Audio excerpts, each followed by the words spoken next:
اگر ہم ابراہیم علیہ السلام کے والد گرامی کو مشرک مان لیں تو سرکار کا ایک فرمان ہے، صحیح حدیث ہے،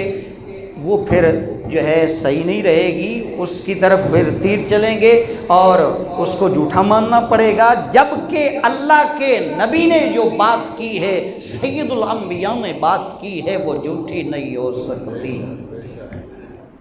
میرے آقا کریم رحمت عالم صلی اللہ علیہ وسلم نے فرمایا، میرے غلاموں، میرے صحابہ، میں پاک رحموں اور پاک پشتوں سے منتقل ہوتا رہا اور یہاں دنیا میں تشریف لے آیا۔ یعنی میری جتنی بھی مائیں تھیں وہ بھی طاہرہ تھی، اور جتنے بھی باپ تھے وہ بھی طاہر تھے، پاک تھے۔ حدیث میں لفظ طاہر آتا ہے، اور طاہر کا آپ معنی دیکھ لیں، کسی بھی اردو کی لغت میں دیکھ لیں تو پاکیزہ اور پاک کا معنی ہے۔ تو سرکار نے فرمایا جن جن پشتوں سے آیا ہوں وہ بھی ساری پاک ہیں، اور جن رحموں سے ہو کر آیا ہوں یہاں تک وہ بھی ساری پاک ہے۔ اب سرکار جن پشتوں سے آئے، جن رحموں سے آئے، جو سرکار کا سلسلہ نسب ہے، وہ سارا کا سارا حضرت اسماعیل علیہ السلام اور ابراہیم علیہ السلام ان سے جا ملتا ہے۔ اگر ہم ان لوگوں کی بات مان لیں کہ آپ کے والد گرامی توبہ نعوذ باللہ مشرک ہیں، تو پھر سرکار کے فرمان کا کیا کریں گے؟ سرکار نے تو فرمایا میں پاک رحموں اور پاک پشتوں سے آیا ہوں، طاہر کہا، ایک بات۔ دوسری بات یہ ہے، ایک بہت بڑے محقق گزرے ہیں علامہ ابن منذر، میں ان کی بات سناتا ہوں۔ ویسے حضرت قتادہ، حضرت مجاہد، حضرت حسن بصری، بڑے بڑے جلیل القدر جو محققین گزرے ہیں، انہوں نے یہ تحقیق کی ہے کہ میرے آقا کریم رحمت عالم صلی اللہ علیہ وسلم کے جتنے بھی آبا و اجداد گزرے ہیں ابراہیم تک اوپر تک، وہ سارے کے سارے مائیں بھی پاکیزہ تھیں اور آبا و اجداد بھی پاکیزہ تھیں۔ کیوں؟ اس لیے میں آپ سے ایک ذرا پوچھتا ہوں کہ جس پاک چیز کو جہاں سے گزارنا ہو، جس برتن سے گزارنا ہو، جس برتن میں ڈالنا ہو، پاک چیز، مثلاً پاک پانی ہے، گائے بھینس کا، بکری کا پاکیزہ دودھ ہے جس کو ہم نوش کرتے ہیں، کیا کبھی ہم نے وہ پاک چیز گندے برتن میں ڈالی ہے؟ بولیے نا۔ بلکہ کیا کرتے ہیں؟ جس برتن میں ڈالتے ہیں، وہ دودھ ڈالتے ہیں یا پاکیزہ پانی یا مشروب ڈالتے ہیں، تو سب سے پہلے اچھے طریقے سے برتن کو پاک بھی کرتے ہیں، صاف بھی کرتے ہیں۔ ایسے ہوتا ہے نا؟ اور یار دودھ پاک ہو، پانی پاک ہو، شربت پاک ہو، تو اس کو جس برتن میں ڈالتا ہے اس کو ہم پاک بھی کرتے ہیں، اچھے طریقے سے صاف بھی کرتے ہیں۔ ارے جس برتنوں سے ہو کر اللہ کا پاک نبی آیا، وہ کیسے ناپاک ہو سکتے ہیں؟ وہ کبھی بھی ناپاک نہیں ہو سکتے۔ اللہ کے نبی سے بڑھ کر پاک کون ہو سکتا ہے؟ بات کر رہا ہوں علامہ ابن منذر کی۔ انہوں نے سلیمان بن سرد کا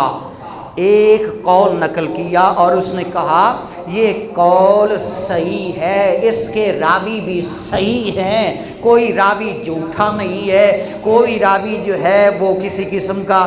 جو ہے اس قسم کی خرابی نہیں ہے، سارے راوی جتنے بھی آئے وہ ٹھیک ہے۔ انہوں نے کہا، بڑی پیاری بات کی، علامہ منذر کہتے ہیں کہ سلیمان بن سرد نے کہا کہ جب حضرت ابراہیم علیہ السلام کو، یہ چچا ہونے کی دلیل دے رہا ہوں، جو اب آئے وہ چچا تھے، تو حضرت ابراہیم علیہ السلام کو جب آگ میں ڈالا جانے لگا، لکڑیاں اکٹھی کی گئی، یہ واقعہ تو میں انشاءاللہ اپنے مقام پر سناؤں گا، لیکن میں دلیل پیش کر رہا ہوں۔ کہتے ہیں کہ لکڑیاں اکٹھی کی جا رہی ہیں، ساری قوم لکڑیاں اکٹھی کرنے میں لگی ہوئی ہے کہ اس میں آگ لگا کر جلا دیا جائے۔ حضرت سلیمان بن سرد کہتے ہیں ساری قوم حضرت ابراہیم علیہ السلام کو جلانے کے لیے لکڑیاں اکٹھی کر رہی ہے، ایک بوڑھی مائی بھی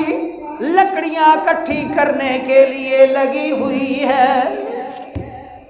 حضرت ابراہیم علیہ السلام نے جب دیکھا نوجوان بھی، بوڑھے بھی، بچے بھی، حتیٰ کہ بوڑھی مائی بھی پیچھے نہیں رہی، وہ بھی مجھے جلانے کے لیے خوش نظر آ رہی ہے، لکڑیاں اکٹھی کر رہی ہے، تو ابراہیم علیہ السلام نے جب اپنی قوم، اپنی برادری کو دیکھا بوڑھے نوجوان سارے لکڑیاں اکٹھی کر رہے ہیں، تو ابراہیم علیہ السلام نے جب دیکھا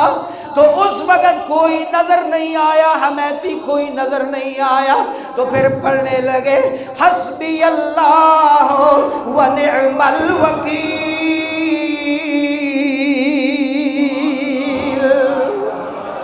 میرے لیے لوگوں اللہ ہی کافی ہے، وہی میرے لیے کارساز ہے، وہی میرا کام آسان کرنے والا ہے۔ یہ پڑھنے لگے تو کہتے ہیں جب یہ پڑھا نا تو ابراہیم علیہ السلام کو آگ میں ادھر لکڑیاں اکٹھی ہو گئیں، ابراہیم علیہ السلام کو آگ میں ڈالا جا رہا ہے، آپ یہ بھی پڑھ رہے ہیں اور یہ پڑھا کریں، جب کہ مشکل آئے یہ پڑھا کریں، اللہ غیبی مدد فرما دیتا ہے۔ آپ یہ پڑھ رہے ہیں حسبی اللہ و نعم الوکیل، آگ میں ڈالا جا رہا، زبان پہ یہی ترانہ جاری، حسبی اللہ و نعم الوکیل، حسبی اللہ و نعم الوکیل، کیونکہ کوئی بھی نہیں ہے نا، اب کس کو پکارے ایسی عالم،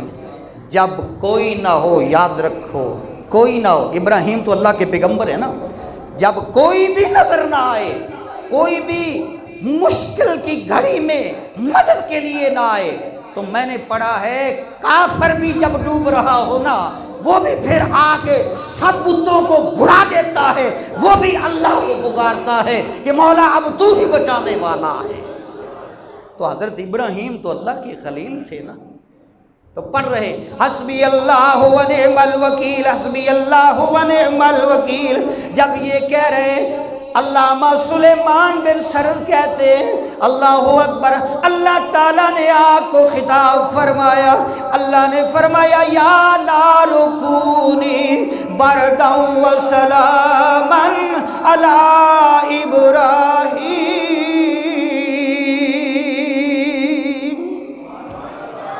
اے آگ میرے ابراہیم، میرے دوست، میرے خلیل پر ٹھنڈی ہو جا، گلزار بن جا، جلانا نہیں ہے اور زیادہ ٹھنڈی بھی نہیں ہونا ہے کہ منجمد ہو جائیں، سلامتی والی ہو جا۔ اللہ نے جب یہ فرمایا آگ ٹھنڈی ہوگی، آگ اللہ کے حکم سے ٹھنڈی ہوگی، اللہ کے حکم کے بغیر کچھ نہیں ہو سکتا، کچھ نہیں ہو سکتا۔ آگ کی کیا مجال تھی، اللہ فرمائے میرے دوست کے لیے ٹھنڈی ہو جا،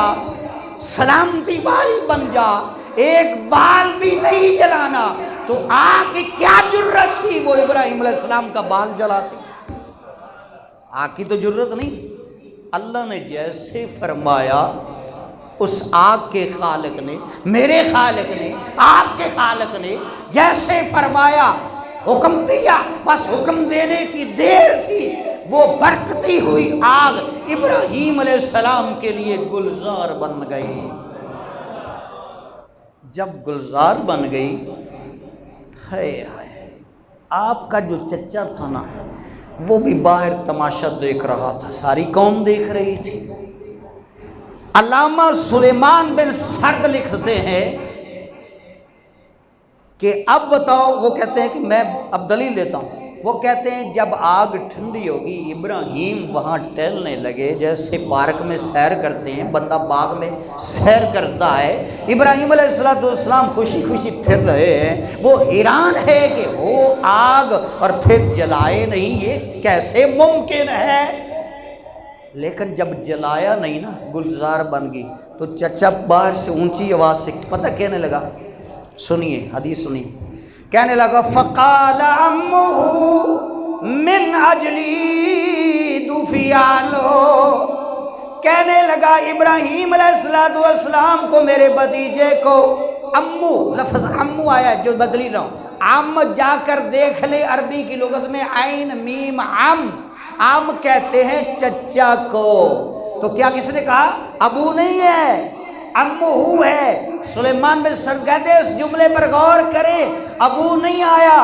اگر باپ ہوتا مشرک باہر کھڑا ہوا تو حدیث میں فقال ابو ہو آتا کہ اس کے باپ نے کہا یہ جملہ، لیکن ابو نہیں آیا، فقال عمو ہو آیا ہے کہ اس کے عم یعنی چچا نے کہا من اجلی، یہ تو میرا کمال ہے، میں نے کہا آگ کو میری وجہ سے ٹھنڈی ہو جا، میرا بھتیجا ہے جلانا نہیں ہے، اس وجہ سے آگ نے اس کو جلایا نہیں ہے۔ چچا کہنے لگا، کیسی الٹی چال چلی، چچا کہنے لگا یہ تو میری وجہ سے نہیں جلایا ہے، حالانکہ اس کی وجہ کیا، وہ تو جلانے کے لیے کھڑے تھے، بچانے کے لیے تو نہیں تھے نا، جلانے کے لیے، تماشا دیکھنے کے لیے کھڑے تھے، بچایا تو اللہ کی رحمت نے ہے، اللہ نے بچایا ہے، لیکن وہ چچا فقال عمہ من اجلی، کہنے لگا چچا، آپ کا چچا میری وجہ سے، میں نے آگ کو حکم دیا ہے، آگ میری وجہ سے اس پر ٹھنڈی ہوگی اور جلایا نہیں ہے۔ تو علامہ سلیمان بن سرد یہ روایت نقل کر کے کہتے ہیں، دیکھو یہاں لفظ عام آیا ہے کہ وہ مشرک چچا تھا، باپ مشرک نہیں تھا، باپ موحدہ ایک خدا کو ماننے والا ہے۔ اور سرکار نے بھی فرمایا میں جن رحموں سے آیا ہوں، جن پشتوں سے آیا ہوں، وہ سارے کے سارے کیا ہیں؟ پاک ہیں۔